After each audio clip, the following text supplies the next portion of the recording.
You think you're watching a random customer complaint. You're not. You're watching the moment someone decides their ego matters more than reality, more than safety, more than other people's dignity, and then they broadcast it like a trophy. And the part that should freeze you isn't even the disgusting act. It's the mentality underneath it. The unspoken agreement they've made with themselves. Consequences are optional, shame is outdated, and doing harm can be reframed as honesty. Welcome to the hidden self of your generation, the self that pretends it has freedom while it quietly abolishes responsibility. A few days ago, I read a story on social media. A customer ate at a restaurant in Hanoi, and two things went wrong. The service attitude was bad, and in their salad there was a hair. That alone would be a normal human-level complaint. You'd complain, the restaurant would apologize, and everyone would move on. But then the customer discovered something else, not just the customer's discomfort, but the staff member's attitude. After the customer went back home, they somehow learned that the employee had done a thing so vile they felt nauseous just reading it. The employee posted, essentially boasting. They didn't act regretful. They didn't delete. They didn't pretend it was a misunderstanding. They made it performative, like, look how untouchable I am, look how I don't care, look how I can flip the power dynamic. The phrase the employee used was obscene. The tone was proud.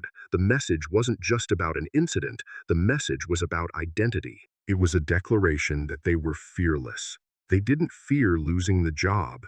They didn't fear being hated. They didn't fear being talked about. In their head, they were being real. They were speaking truth. They were not pretending. And that's where the psychological truth lives. This video is about that moment when someone chooses to be cruel and calls it honesty.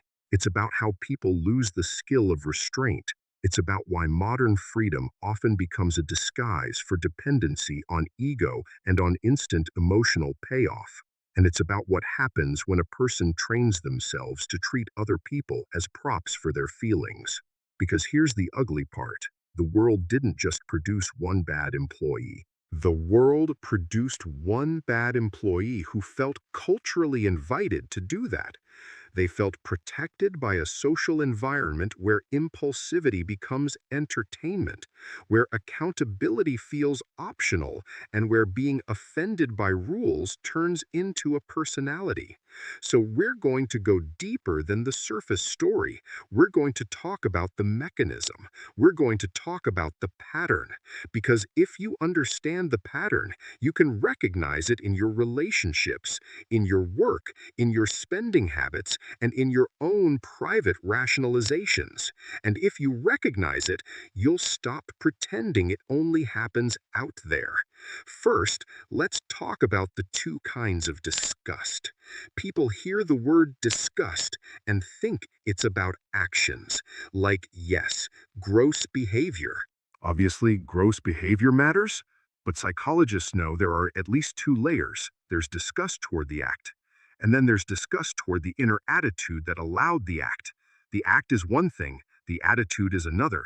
In the story I read, the employee didn't only do something dirty, they posted it. They tried to turn it into a signal. That signal said, I am beyond consequences. I am beyond social norms. I can violate basic boundaries and still claim moral superiority. That's not just immorality. That's a personality strategy.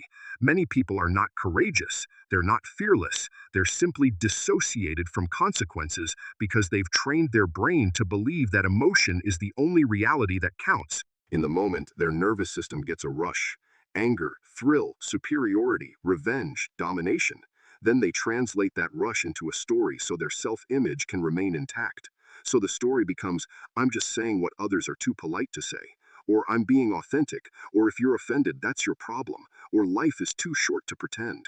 That's how a person justifies cruelty, not by thinking through harm, but by reframing social discomfort as moral invalidation. And if you've ever caught yourself doing something similar, don't lie. People rarely say, I will cause harm, and then I will justify it. They just feel irritated, bored, entitled, or threatened, and then they start building a justification that makes their next decision feel emotionally clean. The hidden self is often not evil. The hidden self is lazy about thinking. It avoids the painful work of responsibility. Responsibility requires a slow mind. Responsibility requires you to imagine the other person's inner experience. It requires you to consider what you're building with your behavior. It requires you to accept that your impulse doesn't get to define the world. But that employee didn't do that. They chose a different route. They wanted instant relief. They wanted emotional satisfaction now. They wanted their ego to win publicly. They wanted the dopamine of being seen and the dopamine of making someone else feel small. In psychology, we'd call this a form of emotional exploitation.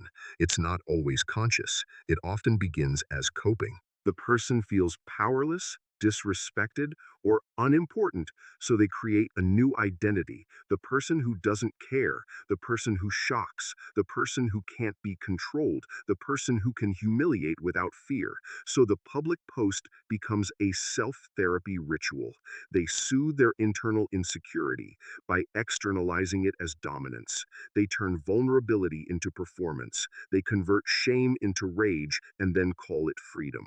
That's why the disgust is deeper than the salad, because the salad was the trigger, but the real problem was the inner contract. Other people's boundaries do not apply to me. Now let's widen the lens, because this is not only about one employee, it's about an entire culture that trains people to treat feelings as facts. In school, you learn grammar. In workplaces, you learn procedures. In adulthood, you learn social norms. You learn that actions have consequences and that relationships survive through restraint. But modern social media does something toxic to the mind.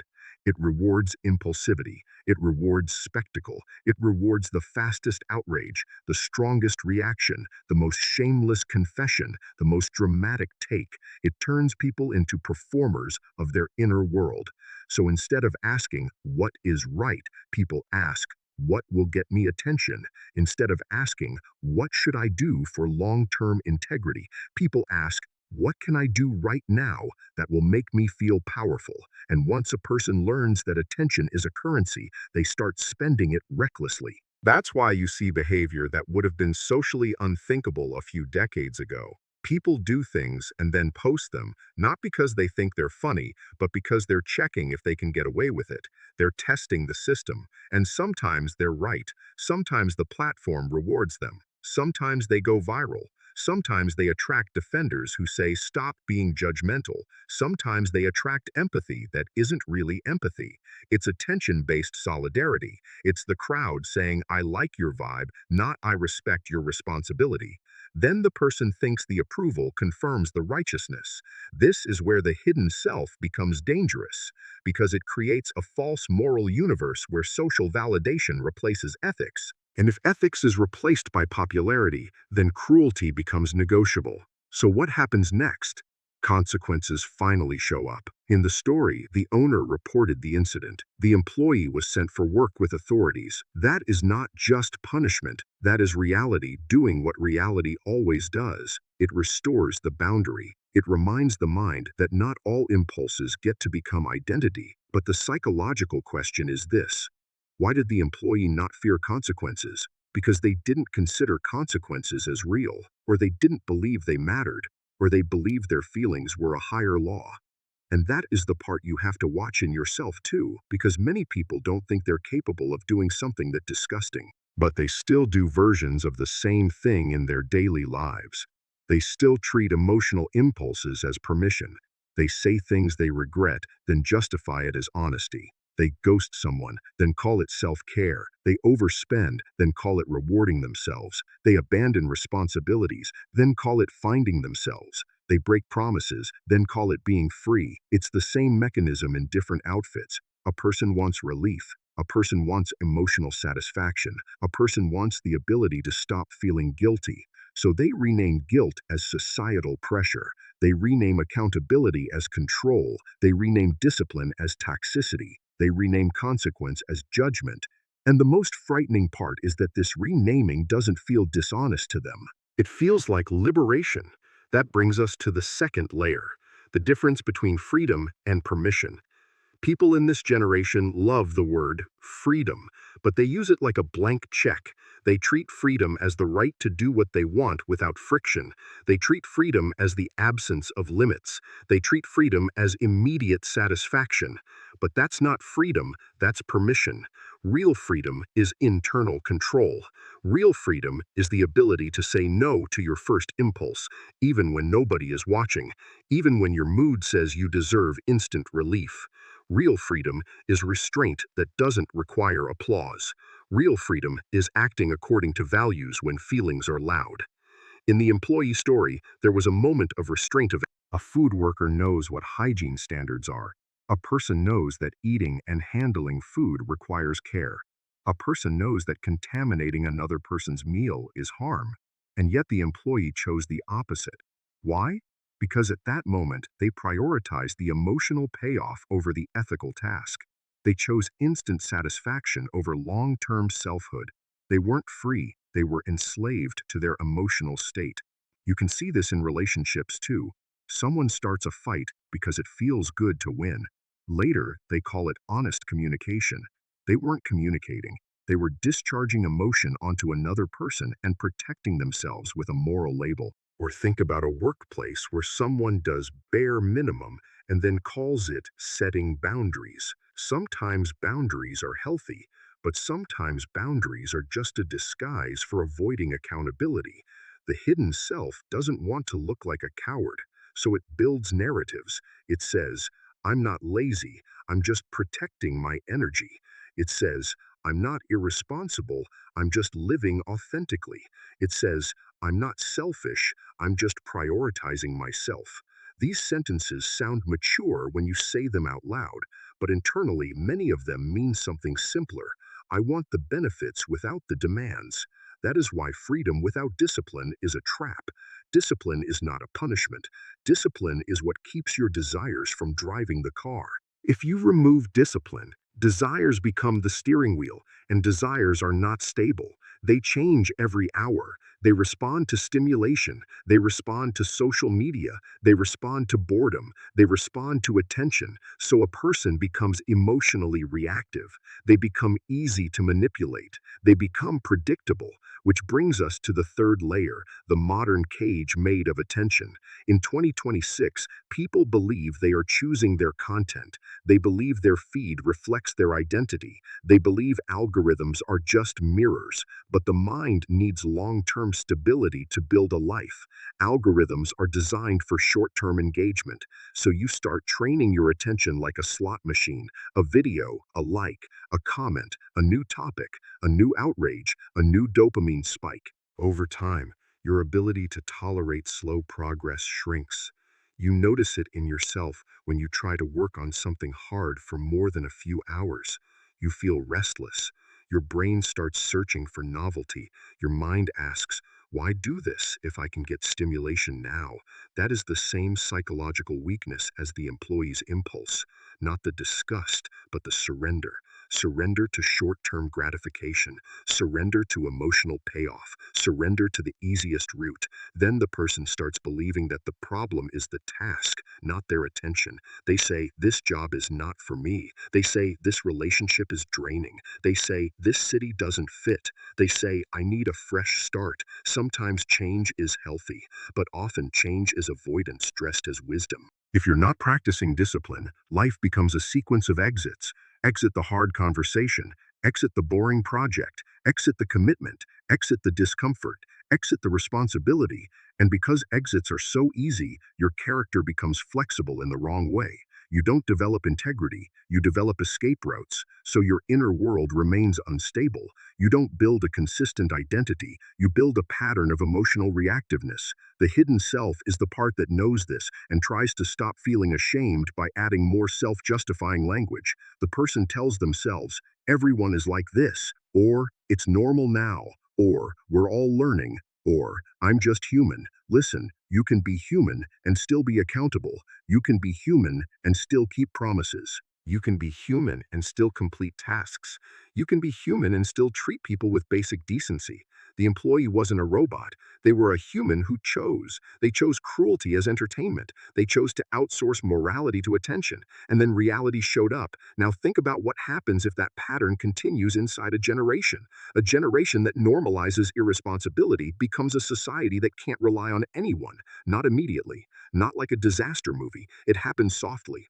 First, workplaces degrade. People do enough not to be fired, not enough to be trusted. Teams lose momentum, quality drops, complaints rise, meetings become theater, then relationships degrade. People don't build, they consume. They don't repair, they replace. They don't negotiate, they punish with distance. Then community degrades. People don't volunteer. People don't show up. People demand respect without learning how to give it. And everyone wonders why the world feels colder. But the reason is simple. Trust needs reliability.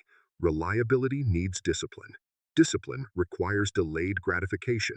If a person trains themselves to be ruled by impulses, they will eventually generate a world where nobody can count on anyone. That's the social version of the employee's post. When responsibility disappears, character decays. And now we get to the fourth layer, how the hidden self protects itself with lies that sound spiritual. Some people say they need rest. Some people say they need to love themselves. Some people say they need to follow their feelings. Those phrases can be helpful in the right context, but the hidden self turns them into sedatives. A person doesn't want to face the discomfort of changing their habits, so they create a narrative where their weakness becomes their philosophy. They delay their responsibilities and call it healing. They avoid difficult conversations and call it protection. They stop trying and call it authenticity. They use language like a soft blanket over a hard truth. I don't have the discipline to endure this, so I will rebrand my avoidance as personal growth. And because the language is common, they feel socially safe. They can post it. They can get likes. They can get agreement. They can feel morally justified without doing the work. This is why self-care can become a trap. It can become an excuse to stop improving. True self-care is not constant comfort. True self-care is building a life that protects you from chaos. It means doing the hard thing before it becomes a bigger disaster.